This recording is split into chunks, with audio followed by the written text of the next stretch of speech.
जय हिंद दोस्तों, मैं राजकुमार आप सभी का स्वागत करता हूं ज्ञानपीठ जीके पॉइंट के इस यूट्यूब चैनल पर। दोस्तों, भारत में होने वाले सभी एग्ज़ाम, चाहे वो एसएससी जीडी हो, एसएससी सीजीएल हो, यूपी पीसीएस हो, किसी भी स्टेट पीसीएस का हो, railway, NTPC, RRB, UPP, Allahabad high court या समूह भर्ती या वीडियो री एग्ज़ाम, सभी को ध्यान में रखते हुए हम जीके का एक मॉक टेस्ट लेके आए हैं। बहुत क्रिस्प जानकारी आपको दी जाएगी। तो और मैं आशा करता हूँ कि इन जो मॉक टेस्ट हमने लगाए हैं, आने वाले एग्ज़ाम में बहुत सारे क्वेश्चन आपके सामने देखने को मिले। तो बिना देर के शुरू करते हैं एक और मॉक टेस्ट जीके का। और मेरा नाम है राजकुमार। और ये मैं बता दूं, अगर आपको ये मॉक टेस्ट अच्छा लगे तो चैनल को सब्सक्राइब ज़रूर कीजिएगा और अपने दोस्तों के साथ में इसको शेयर कर सकते हैं। चलिए, क्वेश्चन संख्या पहला क्या कहता है। भारत के साथ व्यापार करने का चार्टर महारानी एलिजाबेथ द्वारा कब दिया गया था। तो भारत के साथ जो व्यापार करने की अनुमति महारानी एलिजाबेथ ने दी, वो दी थी 31 दिसंबर वर्ष 1600 में। तो सही जवाब होगा ऑप्शन बी, 31 दिसंबर 1600। ठीक है दोस्तों, अगला क्वेश्चन।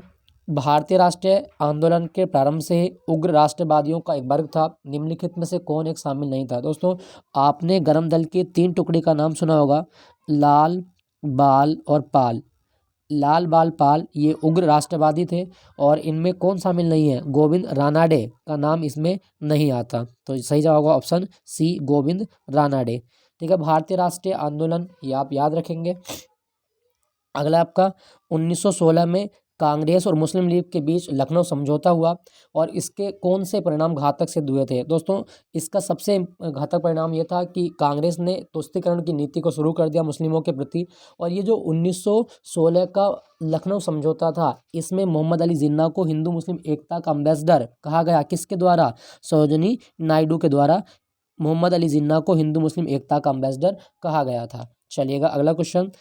क्वेश्चन संख्या 4, व्यक्तिगत सत्याग्रह किस गवर्नर जनरल के काल में हुआ था। लॉर्ड लिनलिथगोह के टाइम में व्यक्तिगत सत्याग्रह हुआ 1940 में, और ये गांधी जी ने स्टार्ट किया था व्यक्तिगत सत्याग्रह।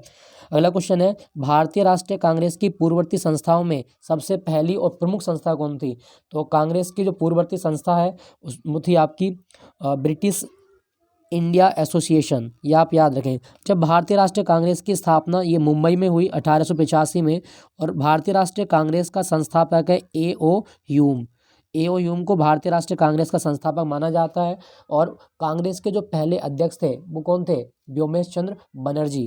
कांग्रेस की जो पहली मीटिंग हुई वो मुंबई के ग्वालियर टैंक में हुई थी, जिसमें तेजपाल संस्कृत महाविद्यालय में हुई थी, जिसमें 72 लोगों ने भाग लिया था। अगला क्वेश्चन, साइमन कमीशन की सिफारिशों के संदर्भ में कौन सा सही है। दोस्तों, साइमन कमीशन 1928 में ये भारत में आया और इसमें सारे मेंबर जो थे वो अंग्रेज थे, इसलिए इसको वाइट कमीशन का नाम दिया गया। और साइमन कमीशन जब भारत में आया था तो इसका विरोध किया गया, और इसके विरोध के चलते लाला लाजपत राय की सिर पर लाठी लगने से डेथ भी हो गई थी। तो साइमन कमीशन किस बात की समीक्षा करने आया? साइमन कमीशन 1919 में जो द्विसदनीय विधायिका के लिए प्रस्ताव रखा गया था उसकी समीक्षा करने के लिए आया था, और इसने कहा कि भारत में द्विसदनीय विधायिका पूरी तरह से समाप्त कर दी जाए। Option C is the right answer, Simon Commission 1928, ये आप याद रखिएगा।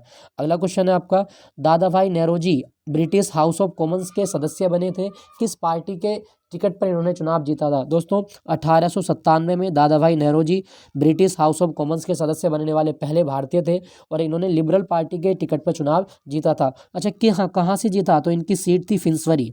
फिंसवरी से इन्होंने चुनाव जीता था। दादा भाई नेरोजी को भारत का ग्रैंड ओल्ड मैन कहा जाता है। भारत में ग्रैंड ओल्ड मैन की संज्ञा किसे दी गई? दादा भाई नेरोजी को। और नेरोजी ने भारत में सबसे पहले राष्ट्रीय आय की गणना की थी। नेरोजी ने धन के अपवहन का सिद्धांत भी दिया, और इनकी एक किताब बहुत एग्जाम में आती है, वो किताब है आपकी poverty and un British rule in India. Poverty and un British rule in India, ये कभी आपसे पूछा जाए तो आप इसको लिख सकते हैं, poverty and un British rule in India, दादा भाई नेरोजी, रूल इन इंडिया। और नेरोजी की जो पर्सनल सचिव है वो है मैडम भीकाजी कामा, जिन्हें भारतीय क्रांति की माँ भी कहा जाता है। क्वेश्चन संख्या 8, भारत में हूणों का प्रथम आक्रमण ये किसके समय में हुआ था। इसका सही जवाब होगा ऑप्शन सी, स्कंदगुप्त के समय में हूणों का सबसे पहला आक्रमण हुआ था। चलिएगा अगला क्वेश्चन, ऐहोल अभिलेख किस शासक से संबंधित है? दोस्तों ऐहोल अभिलेख की रचना रवि कीर्ति के द्वारा की गई है और रवि कीर्ति जो है ये पुलकेशिन द्वितीय का दरबारी कवि है। तो ऐहोल अभिलेख का संबंध किससे है? पुलकेशिन द्वितीय। और पुलकेशिन द्वितीय की राजधानी क्या थी? वातापी। ये चालुक्य वंश का राजा था पुलकेशिन, चालुक्य वंश का राजा है और इसकी राजधानी थी वातापी। अगला क्वेश्चन, सत्यमेव जयते ये किस उपनिषद से संग्रहित है? तो इसका सही जवाब होगा ऑप्शन डी, मुंडक उपनिषद से सत्यमेव जयते लिया गया है। दोस्तों मुंडक उपनिषद जो है ये अथर्ववेद से निकला है। मुंडक उपनिषद की रचना अगर आपसे पूछे तो अथर्ववेद से हुई है। सत्यमेव जयते का अर्थ है सत्य की ही विजय होती है। महावस्तु महात्मा बुद्ध का जीवन वृत्तांत है, इसका संबंध बौद्ध धर्म की किस शाखा से है? दोस्तों महावस्तु जो ग्रंथ है ये महायान शाखा से संबंधित है।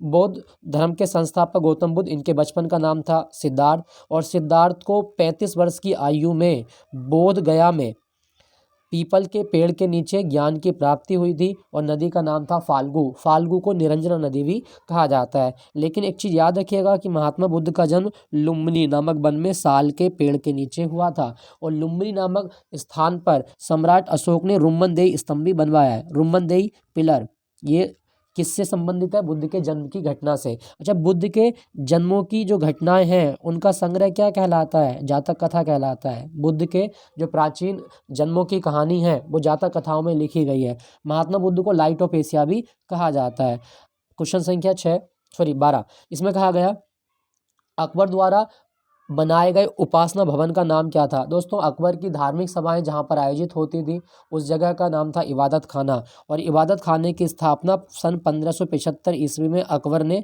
फतेहपुर सीकरी में की थी। कब? 1575। और अकबर का जो मकबरा है वो सिकंदरा में है जो फतेहपुर सीकरी के पास में ही है। अकबर एक ऐसा मुगल शासक था जो अनपढ़ था और ये तबला बजाने में बहुत ज़्यादा प्रवीण था। अकबर का जन्म हुआ था अमरकोट में हुआ था। अगला क्वेश्चन, सुप्रसिद्ध संगीतकार तानसेन और बैजू बावरा ये किसके दरबार में थे? तो ये अकबर के दरबार में थे। तानसेन अकबर के नवरत्नों में से एक है तो आप याद रखिएगा। और तानसेन का मकबरा ये ग्वालियर में है, मध्य प्रदेश में। तानसेन सम्मान मध्य प्रदेश की सरकार द्वारा दिया जाता है और इसका मकबरा ग्वालियर में आपको मिलेगा। तानसेन अकबर की सेवा देने से पहले कहाँ पर थे? शेरशाह के दरबार में थे। न्यू कैसल पोर्ट जो कि दुनिया का सबसे बड़ा कोयला निर्यात बंदरगाह है किस देश में है? तो कैसल पोर्ट ये ऑस्ट्रेलिया में है।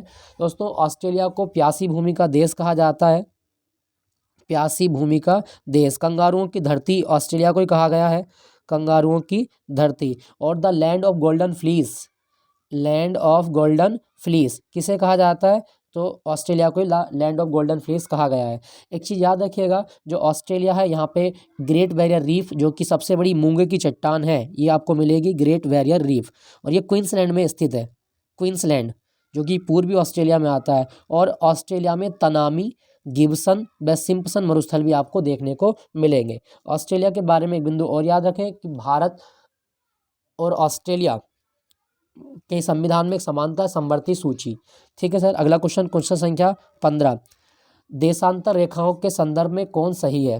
तो देशांतर रेखाएं एक दूसरे समांतर होती हैं, बिल्कुल सही है। ये इस तरह से खींची जाती हैं उत्तर से दक्षिण की ओर। देशांतर रेखाओं की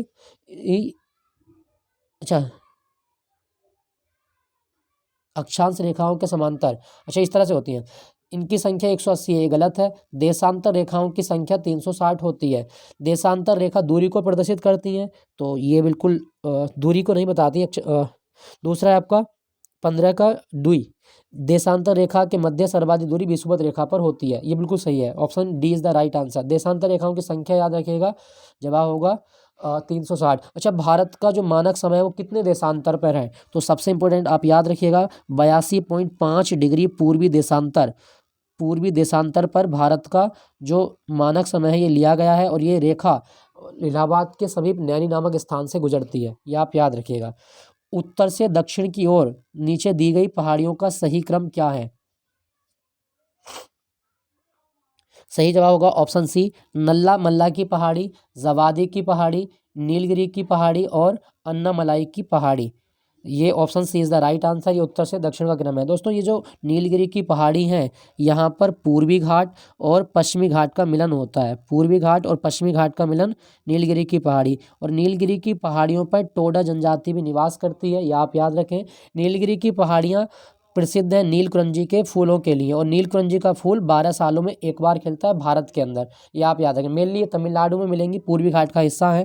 क्वेश्चन संख्या 17, कौन सी नदी अपने मार्ग बदलने के लिए प्रसिद्ध है? दोस्तों इस नदी को बिहार का शोक भी कहा जाता है, और ये अपने अवलसन के लिए, मार्ग बदलने की क्रिया के लिए जानी जाती है। तो यह है आपकी कोसी नदी। ये नेपाल से भारत में आती है, और इसे नेपाल में सप्तकोसी का नाम भी दिया गया है। दोस्तों महानदी पर हीराकुंड डैम है, जो कि भारत का सबसे लंबा डैम है, और ये उड़ीसा में आपको मिलेगा। दामोदर घाटी परियोजना ये 1948 में बनी, और ये भारत की पहली बहुउद्देश्य नदी घाटी परियोजना थी।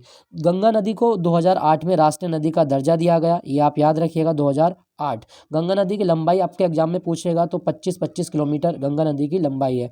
क्वेश्चन संख्या 18, किस मृदा के प्रारूप में लोहे के अतिरिक्त मात्रा होने के कारण यह अनुर्वर हो जाती है? तो लोहे की बहुत अधिक मात्रा होती है कौन सी मृदा में? 18 का सही जवाब होगा ऑप्शन सी, लैटेराइट मिट्टी। दोस्तों लोहे की अधिकांश मात्रा होने के कारण इसका रंग कुछ लाल हो जाता है। दूसरा, लैटेराइट मिट्टी केरल में सर्वाधिक देखी जाती है, मतलब केरल की कौन सी मिट्टी का विस्तार सर्वाधिक है? लैटेराइट। और काजू की खेती के लिए, चाय की खेती के लिए, और यहाँ तक कि बागानी फसलों के लिए सबसे उपयुक्त मिट्टी कौन सी है? लैटेराइट मिट्टी। दोस्तों भारत की सबसे उपजाऊ मिट्टी कौन सी है फिर? जलोढ़ मिट्टी, ये आप याद रखिएगा। जलोढ़ दो प्रकार की होती है, खादर और एक बांगर। भारत में कितने प्रकार की मिट्टी मुख्यतः मिलती है? तो भारतीय कृषि अनुसंधान परिषद के अनुसार भारत में 8 प्रकार की मिट्टी पाई जाती है। चलिए क्वेश्चन अगला, प्रकाश के संबंध में कौन सा कथन सत्य है? प्रकाश एक विद्युत चुंबकीय तरंग है, बिल्कुल सही है। प्रकाश की कण प्रकृति है, सही है। प्रकाश एक ऊर्जा का रूप है, सही है। और प्रकाश सभी गुणों पर लागू होता है। प्रकाश की चाल रोमर ने सबसे पहले मापी, और ये चाल होती कितनी है निर्वात में? 3 × 10⁸ मीटर पर सेकंड। एक चीज़ याद रखना, प्रकाश की सर्वाधिक चाल निर्वात में होती है, जिसका मान कितना है? 3 × 10⁸ मीटर पर सेकंड होती है। ठीक है दोस्तों, चलिए बायोगैस संयंत्र में कौन सी क्रिया होती है? तो बायोगैस, इसमें चीज़ों को सड़ाकर गैस बनाई जाती है, तो यह है आपकी किम्बन की प्रक्रिया। दोस्तों बायोगैस का सबसे इंपॉर्टेंट घटक है आपका मीथेन, और मीथेन गैस को दलदल वाली गैस, मार्स गैस भी कहा जाता है। जब पशु जुगाली करते हैं तो कौन सी गैस निकलती है? Methane gas. और भारत में जो धान के खेत हैं, मीथेन गैस के सोर्स माने जाते हैं, और मीथेन गैस एक ग्रीन हाउस गैस है, ये पृथ्वी का तापमान बढ़ा सकती है, ग्रीन हाउस गैस है मीथेन, और कार्बन डाइऑक्साइड भी होती है। चलिएगा अगला क्वेश्चन, आवर्त सारणी से क्वेश्चन है, और इसमें कहा गया कि एक वर्ग में ऊपर से नीचे की ओर जाने पर, एक वर्ग में ऊपर से नीचे की ओर जाने पर परमाणु के आकार में क्या प्रभाव पड़ेगा? तो परमाणु का आकार बढ़ जाएगा। दोस्तों आवर्त सारणी में जो तत्वों का आवर्ती गुण माना गया आधुनिक समय में, वो परमाणु क्रमांक को माना जाता है, और आधुनिक आवर्त सारणी मोजले के द्वारा दी गई है। मोजले के द्वारा आधुनिक आवर्त सारणी दी गई है। ठीक है दोस्तों, चलिए अगला क्वेश्चन, वायुमंडल में प्रकाश की विसरण का कारण क्या है? मतलब प्रकाश वायुमंडल में किस चीज़ से फैलता है? तो सही जवाब होगा ऑप्शन बी, धूल कणों के द्वारा प्रकाश का विसरण होता है। दोस्तों वायुमंडल में जो सबसे ज़्यादा गैस आपको मिलेगी 78%, वो नाइट्रोजन है, और 20 से 21% होता है आपका ऑक्सीजन। ऑक्सीजन। वायुमंडल की एक परत है समताप मंडल, और समताप मंडल में ओजोन परत पाई जाती है। चलिएगा अगला क्वेश्चन, किसी भी यौगिकों में ऑक्सीकरण संख्या का मान कितना होता है? तो कोई यौगिक है और इसमें ऑक्सीकरण संख्या हमेशा 0 होती है, ये आप याद रखिएगा। अगला क्वेश्चन, क्वेश्चन संख्या 24, क्या कहता है सर्प विषरोधी सुई किस तत्व का यौगिक है? तो जो सर्प विषरोधी सुई है ये गोल्ड यौगिक होता है, स्वर्ण यौगिक होता है। ठीक है दोस्तों। अच्छा, भारत में केंद्रीय विश्व विज्ञान अनुसंधान केंद्र कहाँ पर है? तो विश्व विज्ञान अनुसंधान केंद्र मिलेगा आपको लखनऊ में, ये आप याद रखें, केंद्रीय विश्व विज्ञान अनुसंधान केंद्र लखनऊ।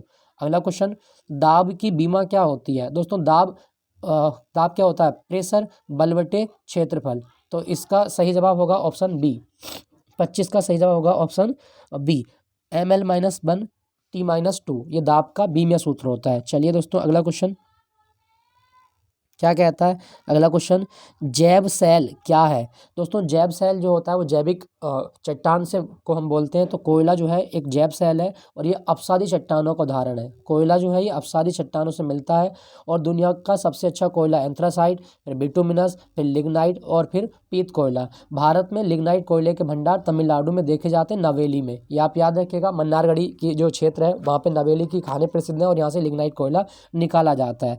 अगला क्वेश्चन, क्वेश्चन संख्या 27, क्या कहता है कि याददाश्त का संबंध मस्तिष्क के किस भाग में होता है? दोस्तों याददाश्त का संबंध मस्तिष्क के सेरिब्रम भाग में होता है और सेरिब्रम बुद्धि का केंद्र माना जाता है। ये आप याद रखिएगा, बुद्धि का केंद्र कौन सा होता है? सेरिब्रम। और ये हमारे मस्तिष्क का 60% हिस्सा कवर करता है।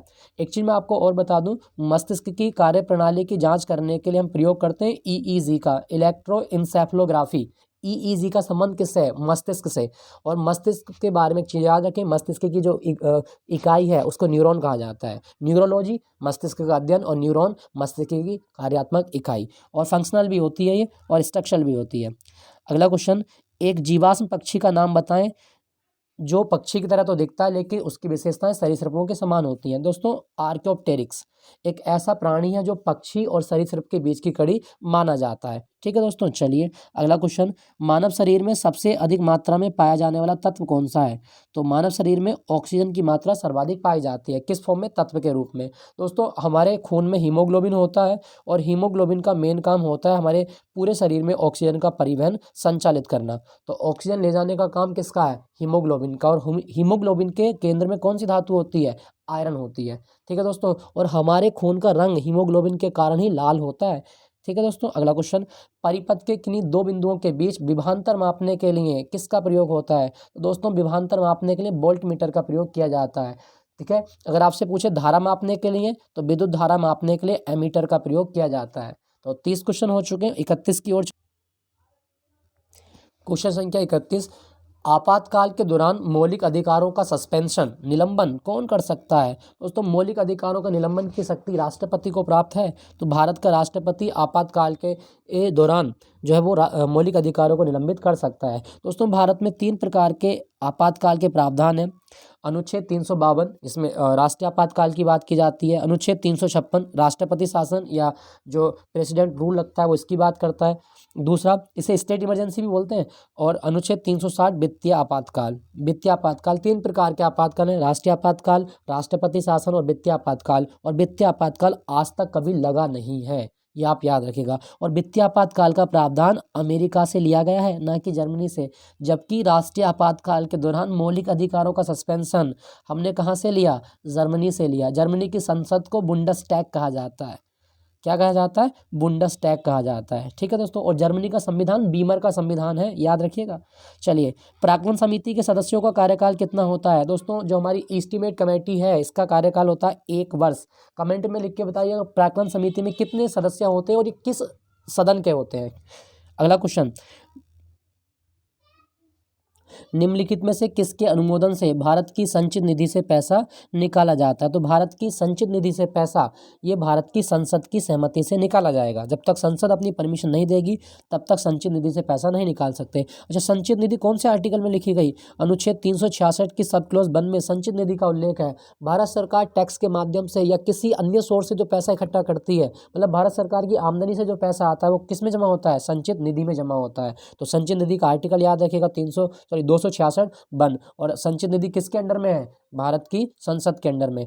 चलिएगा अगला क्वेश्चन, भारतीय संविधान में विधि के समक्ष समानता का प्रावधान किस देश से लिया गया है? दोस्तों इक्वलिटी बिफोर लॉ ये जो हमने कॉन्सेप्ट लिया ये ब्रिटेन के संविधान से लिया है, तो सही जाएगा ब्रिटेन। और विधि के समक्ष समानता ये डाइसी की देन है, डाइसी की अवधारणा थी ये। अच्छा, ब्रिटेन से हमने और क्या लिया? एकल नागरिकता का प्रावधान लिया, सिंगल सिटीजनशिप। दूसरा, संसदीय व्यवस्था भारत में कहाँ से आई? ब्रिटेन से। रिट वर्ड का प्रावधान कहाँ से लिया? ब्रिटेन से। और ब्रिटेन में जो रानी है उसके जो संवैधानिक अधिकार हैं वही अधिकार भारत के राष्ट्रपति को भी प्राप्त हैं। तो भारत के राष्ट्रपति की तुलना ब्रिटेन के राजा या रानी से की जाती है। याद रखिएगा, ब्रिटेन जो है इसकी राजधानी लंदन है। और ब्रिटेन 3 देशों का समूह है जिसमें इंग्लैंड शामिल है, स्कॉटलैंड शामिल है और वेल्स शामिल है। इन 3 देशों को मिला के ब्रिटेन कहा जाता है। ठीक है दोस्तों, ब्रिटेन का पीएम है ऋषि सुनाक। संविधान संशोधन की प्रक्रिया का उल्लेख कौन से भाग में है? भाग 20। और संविधान संशोधन की प्रक्रिया अनुच्छेद 368 में लिखी गई है। और संविधान संशोधन की प्रक्रिया दक्षिण अफ्रीका से ली थी, ये आप याद रखिएगा। अफ्रीका की मुद्रा याद रखें, रैंड। अफ्रीका की मुद्रा क्या है? रैंड। और अफ्रीका के बारे में एक चीज़ याद रखिएगा कि जो अफ्रीका है इसकी 3 राजधानी है, प्रिटोरिया, ब्लूमफॉन्टेन और केप टाउन। और गांधी जी अफ्रीका गए थे 1893 में ऐसे सफारी नामक जहाज से। कब आए थे वापस? 9 जनवरी 1915 को अफ्रीका से भारत वापस आए थे। अगला क्वेश्चन, सूची 1 का सूची 2 से मिलान करना है। भाषाओं का उल्लेख कौन सी अनुसूची में है? तो भाषाओं का उल्लेख 8वीं अनुसूची में है। और 8वीं अनुसूची में कितनी भाषाएं हैं वर्तमान में? 22। और पहले कितनी थी? 14।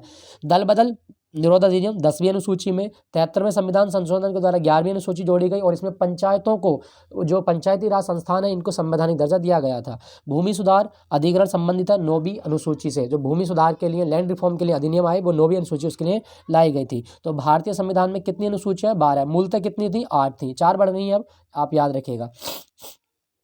क्वेश्चन संख्या 37, 1833 के चार्टर अधिनियम के अंतर्गत प्रथम विधि आयोग का अध्यक्ष कौन था? दोस्तों भारत का पहला विधि आयोग 1834 में बना और इसके अध्यक्ष थे लॉर्ड मैकाले। इसी विधि आयोग की सिफारिश पर भारत में आईपीसी बनी थी 1860 में।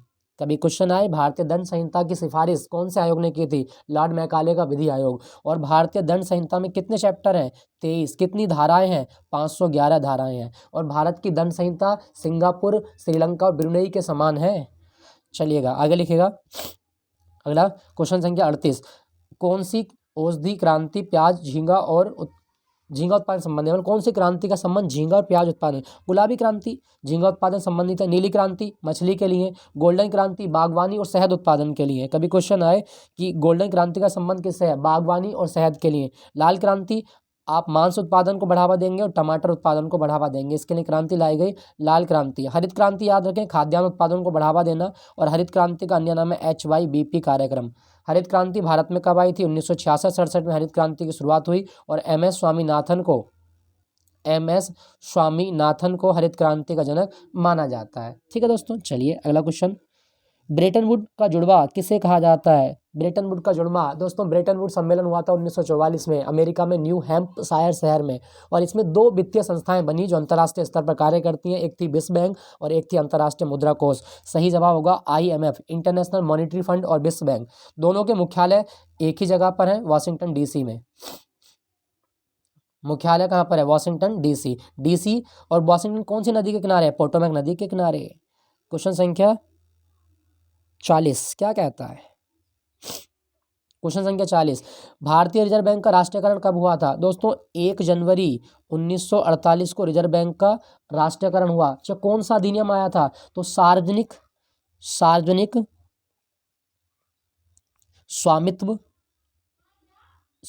स्वामित्व अधिनियम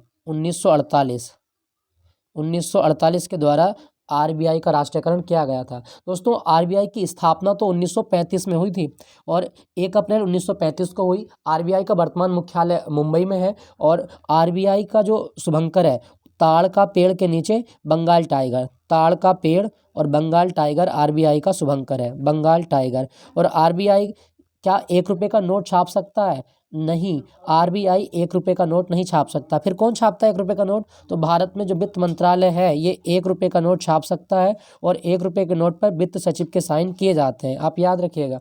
चलिए दोस्तों, हिंदू राष्ट्र का विचार मूलतः किसका विचार है? BD सावरकर का विचार है हिंदू राष्ट्र का विचार। अगला क्वेश्चन संख्या 42 क्या कहता है? भारत में आयकर कैसा कर है? तो आयकर डायरेक्ट कर होता है और ये प्रगतिशील होता है। ऐसे कर जो आमदनी बढ़ने के साथ साथ बढ़ते चले जाएं, इनको बोलेंगे प्रगतिशील टैक्स। तो आयकर जो है वो प्रत्यक्ष होता है। दूसरा, भारत में आयकर दिवस कब होता है? 24 जुलाई को आयकर दिवस मनाया जाता है, आप याद रखिएगा। चलिए क्वेश्चन बताइए, भारत में अप्रत्यक्ष कर अकादमी कहाँ पर है? क्वेश्चन संख्या 43 क्या कहता है? कुचिपुड़ी किस राज्य का प्रसिद्ध लोक नृत्य है? दोस्तों पहले तो ये लोक नृत्य नहीं है, शास्त्रीय नृत्य है। तो कुचिपुड़ी नृत्य की उत्पत्ति कुचिपुड़ी गांव से हुई और कुचिपुड़ी गांव आंध्र प्रदेश के कृष्णा जिले में आता है, कृष्णा जिला। तो किस राज्य का हो गया ये? आंध्र प्रदेश का। दोस्तों आंध्र प्रदेश भाषा के आधार पर बनने वाला पहला राज्य है। अच्छा, कुचिपुड़ी का 2-3 डांसर आप याद रखिएगा, जैसे राधा रेड्डी और राजा रेड्डी। राधा व राजा रेड्डी दोनों पति पत्नी है ये, राधा रेड्डी व राजा रेड्डी। दूसरा, हलीम खान कौन सा डांस करता है? तो कुचिपुड़ी करता है। स्वप्न सुंदरी कौन सा डांस करती है? कुचिपुड़ी। अगला क्वेश्चन है आपके लिए, क्वेश्चन संख्या 44, हिमानी पर्व का संबंध किस खेल से है? दोस्तों मलखंभ। हिमानी पर्व का संबंध किससे है? मलखम्ब से। और मलखम्ब मध्य प्रदेश का राजकीय खेल भी है और ये हिमानी पर्व मध्य प्रदेश संबंधित है।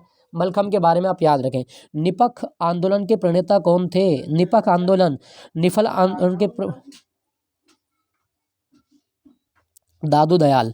दादू दयाल और दादू दयाल अकबर और महाराणा प्रताप के समकालीन भी थे। महाराणा प्रताप और अकबर के समकालीन है। ये भक्ति आंदोलन के संत हैं, ज्ञानासी शाखा से संबंधित हैं। अगला क्वेश्चन, द्रक्मा सिक्का किसने चलाया था? ग्रीक शासकों के द्वारा द्रक्मा सिक्का चलाया गया था। दोस्तों सिक्कों का जो अध्ययन है वो क्या कहलाता है? न्यूमिस्मेटिक्स। न्यूमिस्मेटिक्स ये आप याद रखिएगा, न्यूमिस्मेटिक्स। चलेगा अगला लिखते हैं। बाढ़ के दौरान हर वर्ष नए एलुवियम जमाव जो उर्वरता को बढ़ाता है उनको क्या कहता है? दोस्तों कहने का मतलब है नदियों के द्वारा बाढ़ के साथ जो मिट्टी बहाकर लाई जाती है और जो नई कांप मिट्टी होती है इसको क्या बोलेंगे? इसको बोलेंगे खादर। पुरानी कांप मिट्टी बांगर, नई कांप मिट्टी खादर। और ये दोनों जो मिट्टी हैं ये जलोढ़ मिट्टियों के टाइप हैं। जलोढ़ मिट्टी के दो टाइप है, खादर और एक बांगर। नवीन है तो खादर और पुरानी है तो बांगर। चलिए अगला क्वेश्चन, वह समुद्री सीमा जहां तापमान तेजी से कम होता जाता है उसे कहा जाता है थर्मोक्लाइन। समुद्री में ऐसी जगह जहाँ पे तापमान कम होता जाएगा उसको आप बोलेंगे थर्मोक्लाइन। दोस्तों भारत में राष्ट्रीय समुद्र विज्ञान संस्थान कहाँ पर है? पणजी में। समुद्र विज्ञान संस्थान पणजी। दूसरा, भारत की जो समुद्री सीमा इसकी लंबाई कितनी है? 6100 किलोमीटर। मुख्य भूमि की है ये जो प्रायद्वीप भारत बनता है ये वाला भाग। अगर पूछे कुल कितनी है जिसमें लक्षद्वीप को भी शामिल करें और आप अंडमान को भी शामिल करें, 7516। अगला क्वेश्चन, बेजल मापदंड किससे संबंधित है? दोस्तों बैंकों के जो वित्तीय संकट हैं उनसे उभरने के लिए बैंकिंग सेक्टर के लिए बेजल मापदंड बनाए गए हैं और बेजल जो शहर है ये स्विट्जरलैंड में स्थित है। अगला क्वेश्चन, इंग्लैंड में पहली बार औद्योगिक क्रांति शब्द किसने दिया था? ओलिवर गोल्डस्मिथ के द्वारा औद्योगिक क्रांति शब्द दिया गया था। दुनिया में पहली औद्योगिक क्रांति कब आई थी? तो ये आई थी इंग्लैंड में। ठीक है दोस्तों, चलो कमेंट में लिख के बताइएगा औद्योगिक क्रांति 4.0 का संबंध किससे है। तो आज की जो सेशन है ये यहीं तक है और आई होप कि सेशन आपको अच्छा लगा होगा। मिलता हूँ एक और नए मॉक टेस्ट के साथ, तो तब तक खुश रहिए, स्वस्थ रहिएगा। जय हिंद दोस्तों, बाय बाय।